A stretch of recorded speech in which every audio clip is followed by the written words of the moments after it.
Halo teman-teman semuanya, pasti teman-teman sudah melihat apa saja yang ada di hamparan sawah yang sangat luas ini.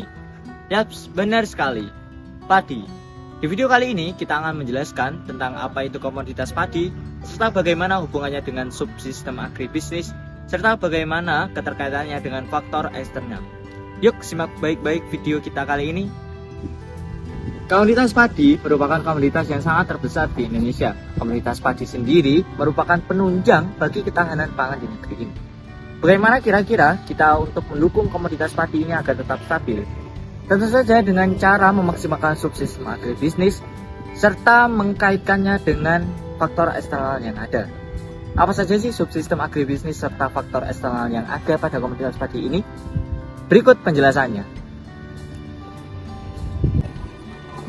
Ada 5 subsistem agribisnis dalam komoditas padi. Yang pertama yaitu subsistem hulu atau pengadaan input. Yang kedua, subsistem budidaya. Yang ketiga, subsistem pengolahan. Yang keempat, subsistem pemasaran. Dan yang kelima, terakhir yaitu subsistem penunjang. Subsistem pengadaan input atau hulu, pada tahap ini petani membutuhkan benih berkualitas yang tahan terhadap hama dan penyakit, serta nutrisi yang seimbang melalui pemupukan, baik itu pemupukan anorganik maupun organik, untuk mendukung pertumbuhan tanaman yang optimal. Kemudian pada subsistem budidaya mencakup kegiatan keseluruhan di sawah, terutama persiapan lahan, penanaman, pemupukan, irigasi, serta pengendalian hama penyakit hingga panen. Selanjutnya yaitu subsistem pengolahan. Subsistem pengolahan memainkan peran penting dalam meningkatkan nilai tambah beras melalui serangkaian proses yang meliputi pengeringan, penggilingan, penyortiran, hingga penyimpanan. Selanjutnya yaitu subsistem pemasaran. Dalam subsistem pemasaran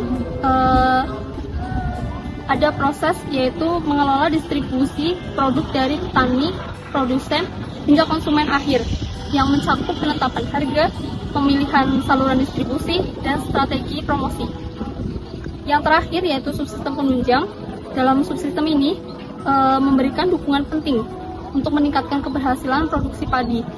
Dukungan ini mencakup akses kredit bagi petani, pelatihan teknik budidaya modern, informasi harga pasar, serta pembangunan infrastruktur seperti jaringan jalan dan sistem irigasi.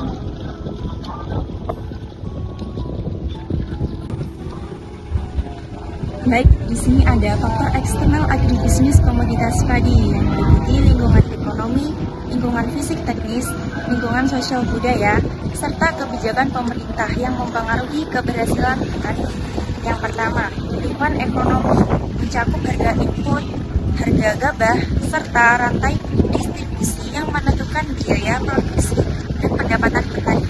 Yang kedua, ada lingkungan fisik teknis, meliputi kondisi iklim, ketersediaan air, serta serangan hama dan penyakit yang berdampak pada produktivitas.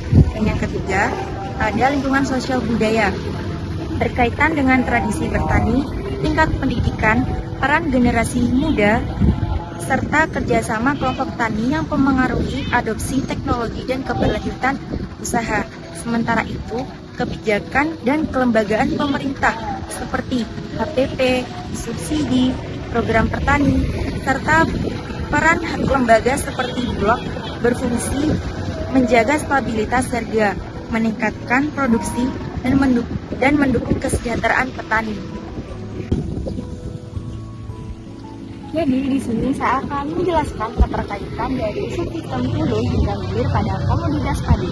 Yang pertama yaitu subsistem hulu usaha tani. Jadi ketersediaan input seperti bibit, pupuk, dan juga alsintan itu dapat mempengaruhi produktivitas pada lahan padi itu sendiri.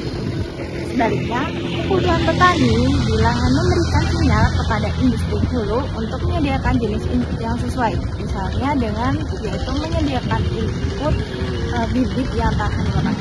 Selanjutnya yaitu subsistem usaha tani hingga pengolahan. Jadi, kualitas penanganan pasca panen itu dapat mempengaruhi kualitas dari gabah itu sendiri. Gabah yang berkualitas mempermudah proses pembibitan atau yang disebut dengan RFU untuk menghasilkan kandungan berdasarkan tinggi dan kering beras matang. Selanjutnya yaitu subsistem pengolahan hingga hilir, yaitu pemasaran. Pengemasan dan branding di tahap pengolahan menciptakan nilai tambah yang akan ditawarkan oleh subsistem pemasaran kepada konsumen akhir. Bisa dapat disimpulkan bahwa jika branding itu terkenal dan juga pengemasannya itu lebih baik atau bagus, itu dapat menciptakan nilai tambah atau harga dari produk beras itu sendiri. Jika ingin ketahanan pangan di Indonesia tetap stabil, maka harus memperhatikan subsistem agribisnis serta mengkaitkan antara subsistem agribisnis dengan faktor eksternal pada komoditas padi ini. Jika tidak, maka ketahanan pangan di Indonesia dipastikan akan tidak stabil. Sekian dari kelompok kami, terima kasih.